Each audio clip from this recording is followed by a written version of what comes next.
Have you ever read a passage that just stops you in your tracks? Something so dense with meaning, it feels like it's holding a huge secret? Well, today, we're going to unpack one of those. It's a piece of writing that seems to be nothing less than a blueprint for transforming not just ourselves, but, well, reality itself. So let's get into it. Okay, let me read this out. Just let the words sink in.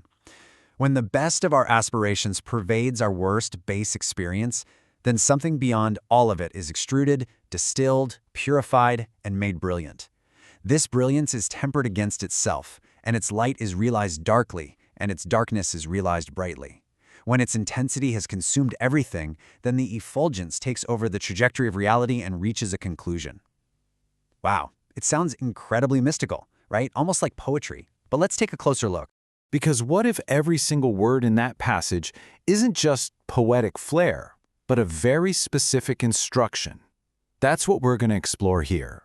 We're going to treat this as a blueprint, and we're going to decode it step by step to really understand the powerful engine it's describing. So where does it all start? Well, the process begins with a fundamental conflict, and it's one that every single one of us knows intimately. It's that inner war between our highest ideals and our lowest, most basic impulses. Think about it. On one hand, you've got your best aspirations. That's your desire for truth, for purpose, for love, for beauty. It's the best version of you that you can imagine. But on the other hand, you've got your worst base experience. These are those raw, instinctual drives, those deep-seated fears, the old traumas, the shame. And these two forces are in a constant tug-of-war inside us. Now here's the key. Pay really close attention to that word, pervades. This passage is not saying that your good side has to defeat your bad side. The goal isn't a victory for one over the other. No, it's a complete merger, a total interpenetration, where your highest self completely soaks into your lowest self, and your lowest self soaks into your highest. And, this incredible idea isn't new. It pops up everywhere. In Western philosophy, you've got the Hegelian dialectic. It's this idea that a thesis, an idea, clashes with its opposite, the antithesis, and out of that clash comes something totally new, a higher-level synthesis.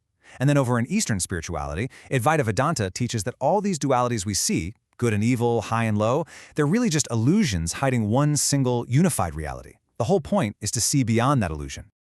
Okay, so once these opposites start to collide and merge, what happens next? Well, this is where the passage describes this incredibly intense, incredibly active process. It's something that ancient alchemists had a name for, the Great Work. This section uses 4 very specific, very alchemical terms. Let's break them down. First, something is extruded. That just means the raw stuff of your psyche, that messy mix of aspiration and experience, is squeezed out and separated from its crude, unconscious state. Then it's distilled. This is all about refining it, cycling your attention through it over and over and over to find its pure essence. After that, it's purified. This is where your sustained awareness burns off all the false ideas you have about who you are. And the result of all this work? Something is made brilliant. A perfected, luminous consciousness emerges. It's literally a recipe for turning the lead of our inner conflict into pure psychic gold. And this is absolutely crucial. This isn't a passive process. This isn't something you can just sit back and wait for. The fuel for this entire alchemical furnace is intensity, the fire of your own focused, sustained inner attention. You have to be willing to hold your awareness on this inner process with so much focus that it literally consumes everything, burning away everything that isn't essential. Now we get to the most paradoxical part of this blueprint. This is the bit that can really twist your mind, but it's also maybe the most profound. What happens to that brilliant, purified consciousness? Well, it gets tempered against itself. Its light is realized darkly. So, what on earth does that mean? It means that when you reach those highest states of clarity, of enlightenment, you don't somehow escape or destroy the darkness. Instead, you find the light inside the darkness. You finally see the purpose in the pain, the wisdom hiding in the wound. And then, it flips. Its darkness is realized brightly. This means all those parts of yourself you used to reject, your shadow, your fears, your failures, they're no longer seen as just negative. They are lit up. They're understood as essential, necessary parts of the whole, each holding its own unique kind of power and truth. This mind-bending idea has a name, the coincidentia oppositorum, the coincidence or the unity of opposites. And once you start looking, you see this concept as a core insight in wisdom traditions all over the world. You see it in the Taoist yin-yang symbol, where each half contains a seed of the other. You see it in Jungian psychology, which is all about integrating the conscious ego with the dark shadow. Even Christian mystics talk about the dark night of the soul, which they say isn't God being absent, but an inflow of divine presence so intense, so overwhelming, that it just feels like darkness to our normal senses. So, you've united the opposites, you've walked through the alchemical fire, you've learned to see the light in the dark and the dark in the light. What's the final result? This is where the whole process explodes from an internal transformation into an external one.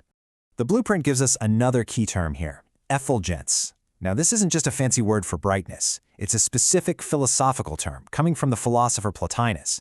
It describes a radiant, spontaneous overflow from a transcendent source. Imagine light just pouring effortlessly from a flame. And that light doesn't just illuminate, it actively creates existence. It's not just light, it's creative, world-building light. And here it is. This is the payoff.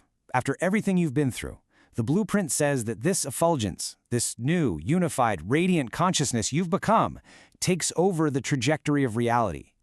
Just think about that for a second. It doesn't just perceive the world differently, it begins to actively steer it. The person in the driver's seat of your reality has changed.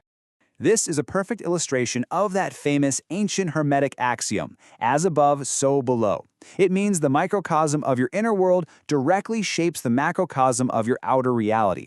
All that intense alchemical work you did on the inside, it doesn't stay inside. It starts to ripple out and reshape the very world you experience. Okay, wow. We have just journeyed through a very deep, very abstract process. So let's bring it all back down to earth. What does it all mean, and why is this ancient blueprint still so incredibly relevant for us today? So let's recap this whole journey one more time. It starts with that inner conflict we all feel, right? You apply an intense, sustained awareness, that alchemical fire, to that conflict. That fire leads you to the profound realization that the opposites were never really separate. They're two sides of the same coin. From that unity, a new, powerful, coherent force emerges, that effulgence, which then begins to direct reality towards its telos, its ultimate purpose, its conclusion. And here is the biggest takeaway of all. This blueprint might not just be a self-help guide for one person trying to get enlightened. It could be a model for evolution on a much, much larger scale. It might just be describing the fundamental process by which consciousness itself, both for you as an individual and maybe for us as a collective, grows up, matures, and finally realizes its true creative power. Which, of course, brings us right back to the final, most essential question. This isn't just some dusty old philosophy. It's a living challenge. It's asking every single one of us to look at the war going on inside ourselves, not as a problem we need to fix, but as the raw material for creation. So, let me leave you with this. What reality could you create by uniting your own opposites?